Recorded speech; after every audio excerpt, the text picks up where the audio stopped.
Meet Sundiata Keita.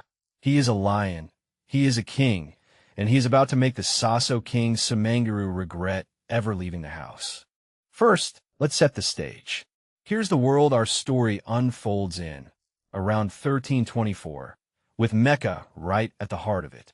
The Battle of Karina. Sundiata's cavalry charges while Semanguru's sorcerers try to curse them. Spoiler: magic loses to good old-fashioned horse archery. Victory.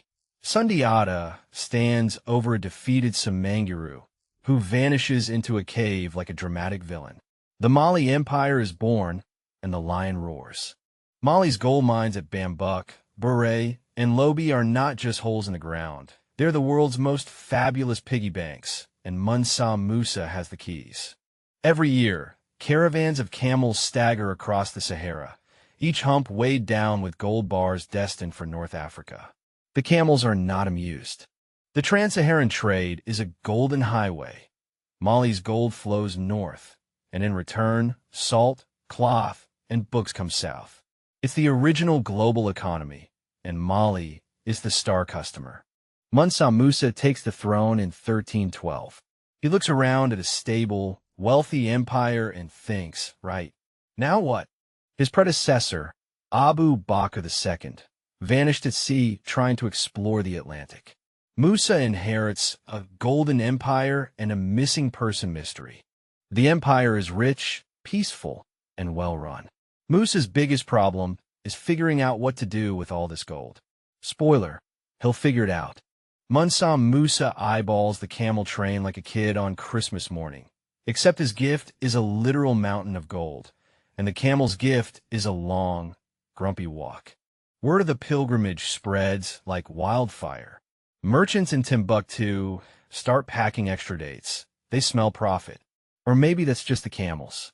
Musa's army of 60,000 men, slaves, and scholars sets off, a moving city of gold, sweat, and the world's fanciest camping trip. And here's Mecca up close, where our story really plays out. The gates of Niani swing open, and Mansa Musa's caravan begins to move, a golden snake slithering out into the Sahel. Now the big move, the road from Niani to Mecca. 60,000 people, 1,000 camels, and enough gold to buy a small country. This pilgrimage is less a journey, more a moving city. Ahead lies the Sahara, a sea of sand that swallows armies whole. But Musa's got gold, water skins, and a dream. In July 1324, Mansa Musa's caravan rolls into Cairo like a platinum parade float. 60,000 people and 80 camels, each hauling 300 pounds of gold. The local merchants rub their hands together until Musa starts spending gold like it's monopoly money, crashing the entire Cairo economy. Musa's treasurer tries to explain inflation, but Musa just shrugs and buys another camel. Cairo will never financially recover from this visit. Musa's treasurer begs him to slow down. But Musa, with the confidence of a man who owns half the world's gold, just buys another camel load of souvenirs. Local merchants watch in horror as the price of bread triples overnight. Musa's generosity has just crash-landed Cairo's economy. Years later, Al-Umari writes that Cairo's gold market never fully recovered. Musa didn't just visit Egypt, he accidentally remodeled its economy. Musa strides into the Sultan's hall like he owns the place, which in gold terms, he basically does. The Mamluk protocol requires kissing the ground. Musa refuses to kiss the ground. "I am a king," he says, and kings do not grovel. The court gasps. Al-Nasir warts shift uneasili. After a tense silence, Musa relents, sort of. He bows respectfully, but does not touch the floor. Al-Nasir accepts, impressed by the audacity. Mansa Musa arrives in Mecca, and the Kaaba has never seen such bling. He circles the sacred stone like a golden comet on a pilgrimage. Musa distributes gold to the poor of Mecca with the casual generosity of a man who thinks budget is a type of camel. Word of his generosity spreads so fast that the poor of Mecca start forming lines before sunrise. Musa's treasurer quietly weeps in a corner. Mansa Musa rolls back into Cairo like a returning rock star, and the local goldsmiths faint when they see his luggage. Musa corners the famous architect Abu Ishaq Al-Sahili at a Cairo cafe and offers him a deal. Build me the most beautiful buildings in the world. I pay in gold bricks. Al-Sahili, still blinking, accepts. He'll soon design the legendary Jingareber Mosque in Timbuktu, all paid for by Musa's bottomless pockets. Mansa Musa taps Al-Sahili on the shoulder and points at Timbuktu. Build me a mosque, he says. Make it fabulous. Al-Sahili's eyes go wide. Al-Sahili designs a masterpiece with mud brick and prayer. Workers swarm the site, hauling earth and water, while Musa's gold funds every basket. By 1327, the Jingareber Mosque rises from the dust, a towering mud brick marvel. Musa grins. Perfection. Timbuktu just got its centerpiece. Mansa Musa, flush with gold and ambition, decides Timbuktu needs a university. Not just any university, the Harvard of the Sahara. Scholars from Cairo, Fez, and Cordoba receive invitations written in gold leaf.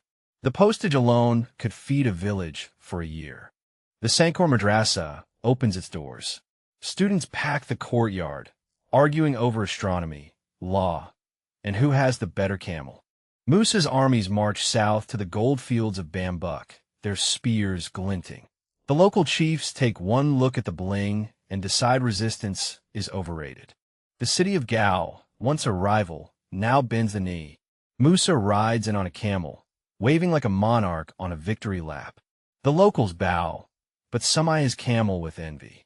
Mansa Musa, the richest man in history, is about to find out that even gold can't buy you immortality. Around 1337, Mansa Musa finally cashes in his chips. His son Maghan inherits an empire swimming in gold and a target on its back. Mansa Musa's final act, a weak handoff. Maghan looks at the golden throne and realizes he's got some very big shoes and even bigger expectations to fill. Maghan inherits a golden empire and immediately realizes gold doesn't fix a leaky roof. His advisors bicker like toddlers over a toy. By 1341, Maghan is gone for years of rule, and the empire is poorer, smaller, and grumpier. The Golden Age? More like a golden drizzle. Mansa Sulayman, Musa's brother, takes the throne in 1341.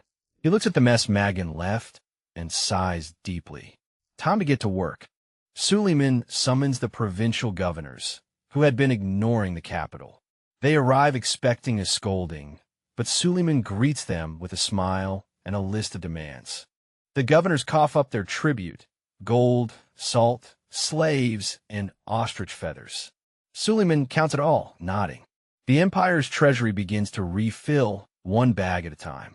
In 1352, the world's greatest traveler, Ibn Battuta, strolls into the Mali Empire like a tourist who's seen it all, and he's about to be proven wrong.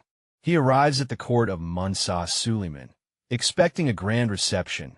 Instead, he gets a lecture on hospitality from a king who's clearly not impressed. Battuta scribbles furiously in his journal, recording everything from the king's blue cap to the empire's weird obsession with eating out of a communal bowl.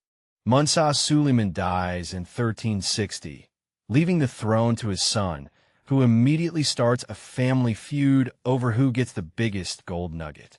Succession disputes become the empire's new favorite sport. Brothers, uncles, and cousins all want to turn on the golden throne. Meanwhile, the Songhai Empire is eyeing Mali's trade routes like a hungry crocodile watching a wildebeest crossing a river. The Songhai strike, attacking a Mali outpost with gusto. Their war cries sound like a really aggressive call to prayer. Sunni Ali, king of Songhai, stares at Timbuktu like a kid eyeing the last cookie, and he's about to grab it with both hands. His soldiers march into Timbuktu, and the city scholars suddenly realize that academic freedom doesn't stop an army. Timbuktu falls. Mali's crown jewel is now a Songhai souvenir. The empire that once gave away gold now can't even hold a city. Mansa Musa's pilgrimage had been so legendary that European mapmakers decided he was basically a human gold mine with a crown. The Catalan Atlas of 1375 shows Mansa Musa holding a gold nugget the size of his head, because subtlety was not the style of the day.